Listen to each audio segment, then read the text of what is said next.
Well बाबा लोग कैसे हो। आज की अपडेट थोड़ी बड़ी है क्योंकि एक तरफ गेम ऑफ थ्रोन्स यूनिवर्स अपनी सबसे इंपॉर्टेंट कहानी को बिग स्क्रीन पर लाने जा रहा है यानी एगॉन्स कॉन्क्वेस्ट, और दूसरी तरफ मार्वल अपनी नेक्स्ट बड़ी फिल्म के लिए पूरा ग्राउंड वर्क सेट कर रहा है, मींस एवेंजर्स डूम्सडे। और सबसे इंटरेस्टिंग बात, दोनों जगह पास्ट को यूज करके फ्यूचर बिल्डअप किया जा रहा है। तो चलो सीधा समझते हैं बिना फालतू हाइप के क्या एक्चुअल अपडेट्स हैं। सबसे पहले बात करते हैं गेम ऑफ थ्रोन्स यूनिवर्स की। अब ऑफिशियली कंफर्म हो चुका है एगॉन द कॉन्करर की मूवी आ रही है, न कि टीवी सीरीज के रूप में मेकर्स इसे ला रहे हैं, जिसका वर्किंग टाइटल रहेगा अभी के लिए गेम ऑफ थ्रोन्स एगॉन्स कॉन्क्वेस्ट। ये अनाउंसमेंट सिनेमाकॉन में वार्नर ब्रोस के प्रेजेंटेशन के दौरान की गई है। बाकी अभी ये फाइनल टाइटल नहीं है, आगे चलकर चेंज भी हो सकता है। फिल्म को उनके फ्यूचर स्लेट 2027 और उसके बाद के पार्ट के रूप में रखा गया है। स्टोरी फोकस करेगी एगॉन वन टारगेरियन पर, जिसे एगॉन द कॉन्करर के नाम से जाना गया है, जिसने वेस्टरोस की दुनिया में टारगेरियन डायनेस्टी की नींव रखी थी।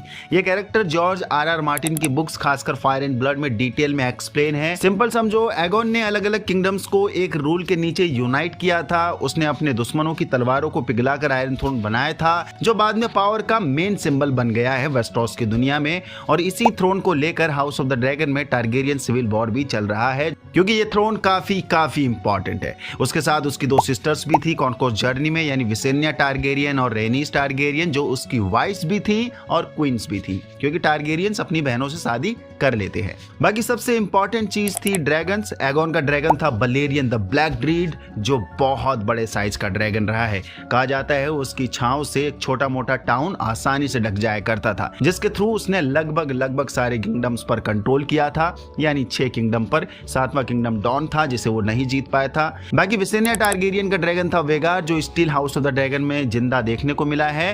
रेनिस का ड्रैगन था मेराक्सिस, जो मारा जा चुका था उसी समय कॉन्क्वेस्ट जर्नी में।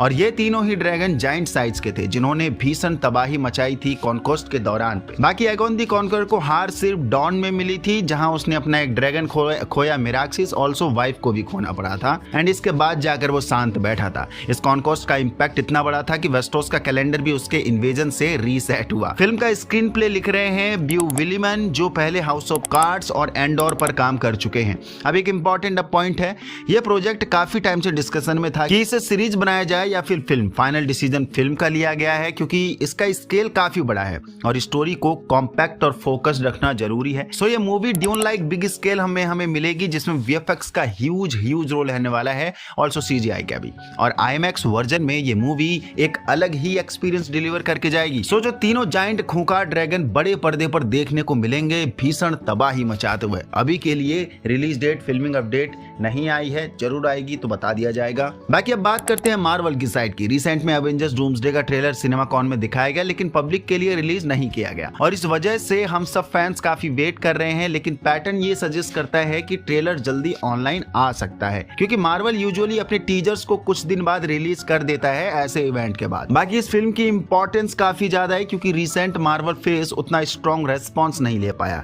अब डूम्सडे एक तरह से अटेम्प्ट है उस लेवल को वापस लाने का जो एवेंजर्स एंड गेम तक हमें देखने को मिलता था। बाकी इतना ही नहीं है, यहाँ एक और इम्पोर्टेंट अपडेट निकल कर आती है। डायरेक्टर जो रूसो ने कंफर्म किया है कि एंड गेम को दोबारा थिएटर में रिलीज किया जाएगा, लेकिन इस बार उसमें नए फुटेज होंगे, और ये नए फुटेज डायरेक्टली डूम्सडे की स्टोरी से कनेक्टेड होंगे। सिंपल समझो, ये एक ब्रिज क्रिएट करेगा, डायरेक्ट कनेक्टिविटी एंड गेम से डूम्सडे के बीच में। अब सवाल ये है कि नए फुटेज में क्या हो सकता है। सबसे स्ट्रॉन्ग पॉसिबिलिटी है स्टीव रॉजर्स की, अपना कैप्टन अमेरिका की स्टोरी।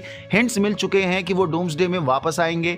ये भी थ्योरी है कि जब स्टीव पास्ट में रुक गया था, तो उस डिसीजन की वजह से मल्टीवर्स में प्रॉब्लम कैसे क्रिएट हुई होगी। तो चांसेस ये हैं कि नए सीन्स उसके लाइफ के बारे में और क्लियरिटी देंगे, और उसके डिसीजंस का इंपैक्ट क्या होगा वो ज्यादा क्लियरिफाई करके दिखाया जाएगा। बाकी कैरेक्टर्स को कनेक्ट करना उतना नेचुरल नहीं लगता, इसलिए फोकस मेनली स्टीव रॉजर्स पर ही रहने की एक्सपेक्टेशंस है। और एक प्रैक्टिकल बात, ये एक्स्ट्रा फुटेज बहुत ज्यादा नहीं होंगे, सिर्फ कुछ मिनट्स के होंगे, और ज्यादा चांसेस हैं कि ये फिल्म के एंड में ऐड किए जाएंगे। बाकी इस मोमेंट पर ऑडियंस रिएक्शन मिक्स्ड हो सकता है। हार्डकोर फैंस के लिए ये एक नया रीजन है एंड गेम दोबारा देखने के लिए, लेकिन कैजुअल व्यूअर्स के लिए 3 घंटे की फिल्म थिएटर में दोबारा देखना एक हैवी रोल प्ले कर सकता है।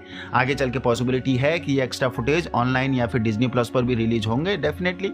तो सिंपल सी बात है, गेम ऑफ थ्रोन्स अपनी सबसे बड़ी हिस्ट्री को एक्सप्लोर करने जा रहा है, और मार्वल अपनी नेक्स्ट बड़ी स्टोरी के लिए ग्राउंड वर्क सेट कर रहा है। अब देखेंगे क्या होगा। एक तरफ एगॉन्स कॉन्क्वेस्ट कितना इंपैक्ट क्रिएट करेगी और दूसरी तरफ डूम्सडे क्या सच में एंड गेम जैसा लेवल अचीव कर पाता है या नहीं। बाकी जैसे ही नेक्स्ट अपडेट आएगी हम उसे भी कवर कर लेंगे जितना जल्दी हो सकेगा। यहाँ तक पहुंच गए हो तो आपको वीडियो पसंद आई है, पसंद आई तो लाइक कर दीजिए, नए चैनल को सब्सक्राइब कर दीजिए।